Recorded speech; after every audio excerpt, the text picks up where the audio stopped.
आज हम लोग ट्रिग्नोमेट्री का फोर्थ वीडियो देख रहे हैं, जिसमें हम लोग आज फार्मूला एक्सपेंशन के बारे में पढ़ेंगे। फार्मूला एक्सपेंशन क्या होता है, जैसे यहाँ पे साइन ए प्लस बी है, तो इसका क्या हो जाएगा, sine A into cos B plus cos A into sine B. वैसे ही साइन ए जब ए माइनस बी जब रहेगा तो साइन ए कॉस बी माइनस कॉस ए साइन बी। तो इस फॉर्मूला का यूज कहाँ पे होगा वो भी हम लोग देखेंगे। कॉस ए प्लस बी बराबर क्या होगा, cos A cos B minus sine A sine B, और cos A minus B equals to क्या होगा, cos A cos B plus sine A into sine B. और हम लोग देखेंगे 10 का देखेंगे। उसके बाद यहाँ पे हमारे पास नेक्स्ट फॉर्मूला है 10a plus B is equals to 10a plus 10b by 1 minus 10a into 10b। वैसे ही सेम 10a माइनस बी में क्या हो जाएगा, 10a minus 10b by 1 plus 10a into 10b। और फिर कॉट में जस्ट इसका रेसिप्रोकल हो जाएगा, इसका रेसिप्रोकल हो जाएगा कॉट में सॉरी, तो cot a into cot b minus 1 by cot a plus cot b। वैसे ही कॉट a माइनस बी में cot a into cot b plus 1 by cot a minus cot b। तो हम लोग कुछ एग्जाम्पल देखेंगे और इस फॉर्मूले सबको हम लोग समझेंगे कुछ एग्जाम्पल के हेल्प से।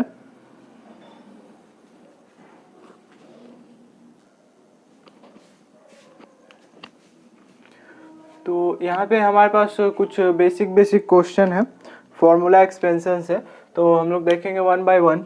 तो क्वेश्चन हमारे पास साइन 765, तो इसको हम लोग दो पार्ट में तोड़ लेंगे। तो इसको हम लिख सकते हैं 720 डिग्री प्लस 45 डिग्री लिख सकते हैं। और 720 क्या है, 720 है 2 इंटू 360 यानी कि 2 इंटू 4 पाई है। तो यहाँ से क्या हुआ, sine 4 pi plus pi by 4। तो साइन ए प्लस बी का हम लोग क्या फॉर्मूला जानते हैं, sine A into cos B plus cos A into sine B. ठीक है, तो यहाँ पे साइन ए का क्या वैल्यू होगा, यहाँ पे पाई होता है, साइन पाई का वैल्यू होता है 0, तो 4 पाई का भी वैल्यू क्या हो जाएगा 0, तो ये पूरा 0 हो गया। और कॉस पाई का वैल्यू जो होता है, कॉस 2 पाई का वैल्यू होता है आपका 1, कॉस पाई का वैल्यू होता है -1, लेकिन कॉस 2 पाई का वैल्यू होता है 1। तो हमारे पास क्या है 4 पाई, तो 4 पाई का क्या वैल्यू हो जाएगा 1। और यहाँ से साइन बी यानी कि 1 by root 2, sine pi by 4 का वैल्यू 1 बाई रूट 2, तो ये हो गया आपका 1 और ये हो गया 1 बाई रूट 2। तो यहाँ से आंसर क्या आ गया हमारे पास 1 बाई रूट 2। उसके बाद नेक्स्ट क्वेश्चन है हमारे पास कॉस 135। तो कॉस 135 को हम क्या लिख सकते हैं, 90 डिग्री प्लस 45 डिग्री लिख सकते हैं। तो यहाँ से हमारा फॉर्मूला क्या होता है, cos A plus cos B का cos A into cos B minus sine A into sine B. तो कॉस ए, कॉस 90 का वैल्यू क्या होता है 0, माइनस साइन ए यानी कि 90 का क्या वैल्यू होता है 1, और साइन बी 45 डिग्री का क्या वैल्यू होता है 1 बाई रूट 2। तो क्या आ गया हमारे पास आंसर -1 बाई रूट 2 कॉस 135 का। उसके बाद फिर हमारे पास है 10 150 डिग्री। तो 10 150 डिग्री को हम क्या लिखेंगे, 90 डिग्री प्लस 60 डिग्री। ठीक है, तो 10a प्लस बी का क्या फॉर्मूला होता है, 10a प्लस बी का क्या फॉर्मूला होता है, 10a plus 10b by 1 minus 10a into 10b। ठीक है, तो 10a का क्या वैल्यू हो जाएगा, 1090 का क्या वैल्यू होता है, 1090 का वैल्यू, तो यहाँ से 10a क्या है 90 डिग्री, तो 90 डिग्री का क्या वैल्यू होता है इन्फिनाइट, तो इन्फिनाइट जब इसका वैल्यू आ रहा है तो इसका वैल्यू सही से नहीं निकल पाएगा, तो इसको हम लोग क्या मान लेंगे, 180 डिग्री माइनस 30 डिग्री, इसको मान लेंगे 180 डिग्री माइनस 30 डिग्री। तो यहां से 10a माइनस 10b का क्या फॉर्मूला होता है, बस यहाँ माइनस लग जाता है और यहाँ प्लस लग जाता है। तो 10 180 का क्या वैल्यू होगा हमारे पास, 10 180 का वैल्यू होगा हमारे पास 0। तो यहाँ पे 10 180 डिग्री माइनस 30 डिग्री, 10 180 का क्या वैल्यू हो जाएगा हमारे पास 0, और माइनस 10 30 का क्या वैल्यू हो जाएगा 1/√3, और यहाँ से 1 माइनस 10 का 0 हो गया तो ये 0 हो जाएगा। तो हमारे पास आंसर क्या आया, -1/√3। 10 150 का हमारे पास ये वैल्यू आया -1/√3।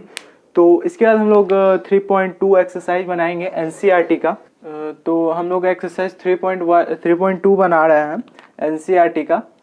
तो यहाँ पे हमारे पास क्वेश्चन क्या है, फर्स्ट में cos equals to -1/2 x lies on third quadrant. हम लोग को 5 ट्रिग्नोमेट्रिक फंक्शन निकालना है। एक दिया हुआ है cos x दिया हुआ है, बाकी सब हम लोग को निकालना है।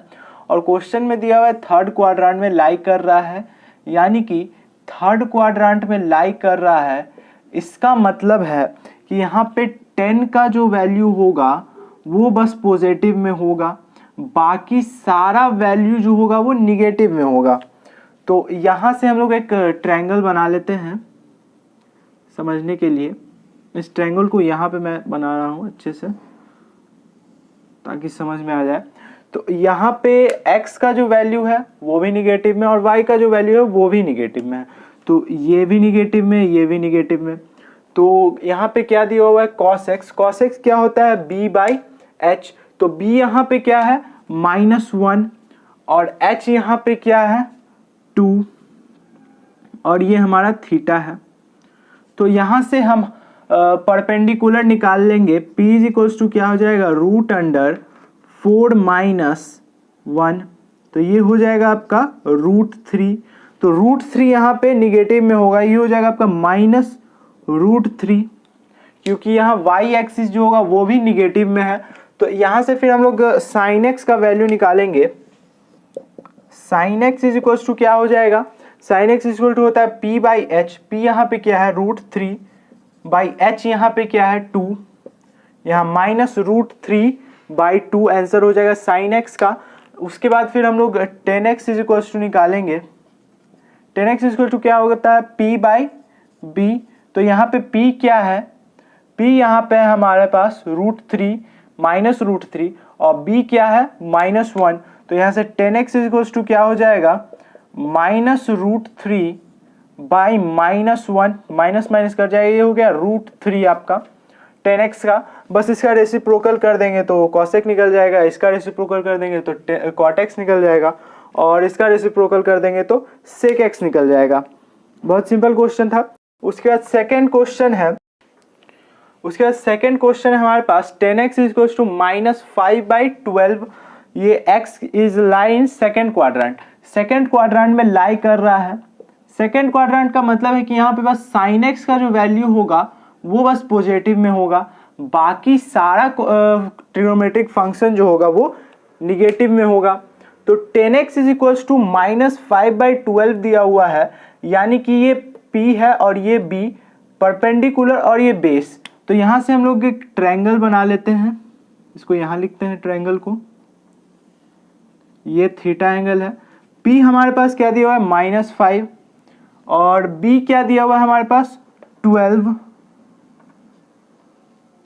तो यहां से हम लोग जानते हैं कि सेकेंड क्वाड्रेंट में जो होगा वो x का जो वैल्यू होगा वो निगेटिव में होगा और y एक्सिस जो होगा वो पॉजिटिव में होगा।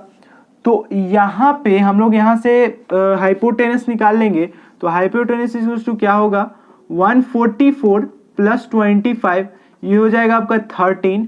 तो 13 क्या होगा पॉजिटिव में होगा, क्योंकि हाइपोटेनस पॉजिटिव में होगा यहाँ पे। तो यहाँ से फिर हम लोग sin x का वैल्यू निकालेंगे। sin x का वैल्यू क्या होता है p/h। p यहाँ पे क्या है -5 और h यहाँ पे क्या है 13, p यहाँ पे -5 नहीं, यहाँ 5 होगा, यहाँ बेस जो होगा वो -12 होगा, क्योंकि यहाँ माइनस नीचे वाला शिफ्ट होके ऊपर चल गया, तो ये क्या होगा माइनस नहीं होगा, यहाँ पे 5/13 होगा sin x का वैल्यू। उसके बाद cos x का क्या वैल्यू होगा b/h, तो b यहाँ पे क्या है -12, तो ये होगा -12/13।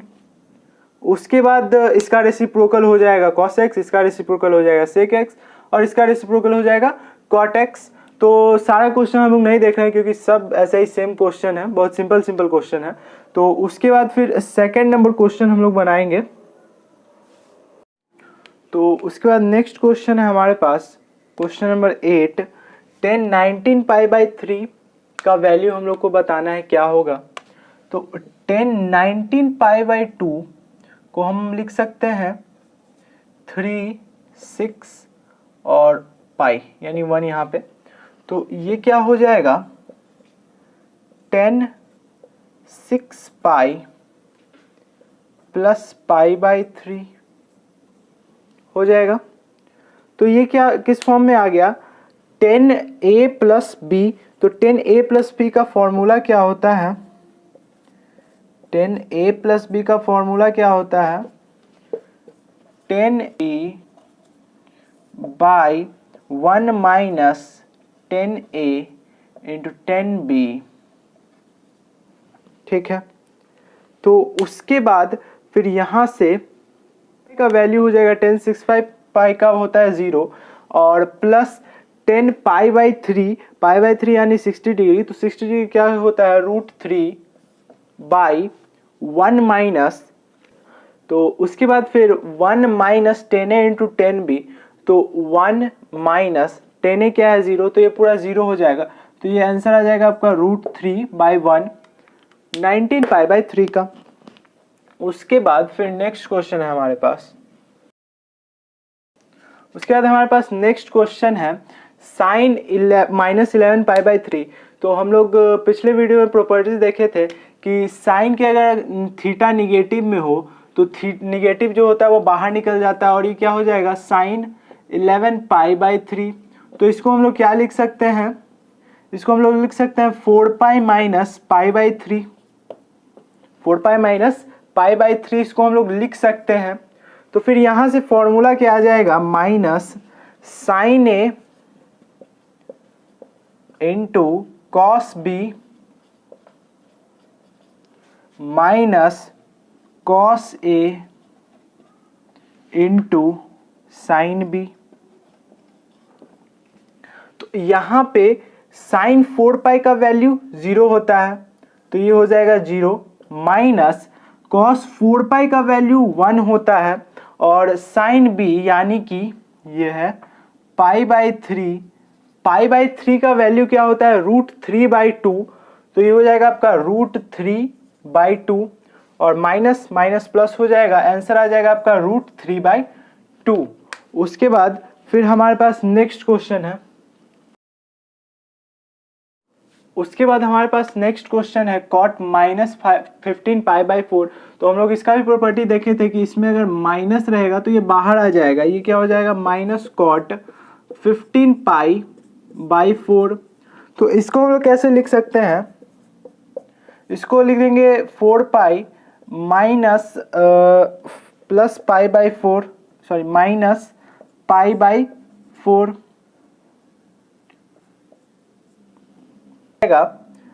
cot a माइनस बी का फॉर्मूला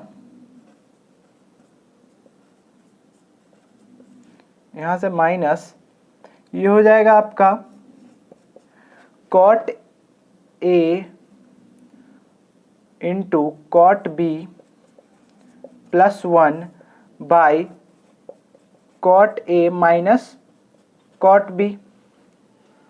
तो सिंपली इसका फॉर्मूला आप लगा देंगे, तो cot 4π का वैल्यू क्या होता है 0, तो यहाँ पे ये 0 हो जाएगा, बचेगा 1 बाई cot a 4π क्या हो गया 0 हो गया, तो माइनस 4π माइनस π/4 क्या हो जाएगा 1, तो 1 क्या है यहाँ पे -1, तो फिर माइनस माइनस यहाँ +1 हो जाएगा, तो 1 हो जाएगा हम लोग का आंसर। यहाँ पे माइनस था तो हम लोग का हो जाएगा 1। तो ये था आपका आज का लास्ट क्वेश्चन।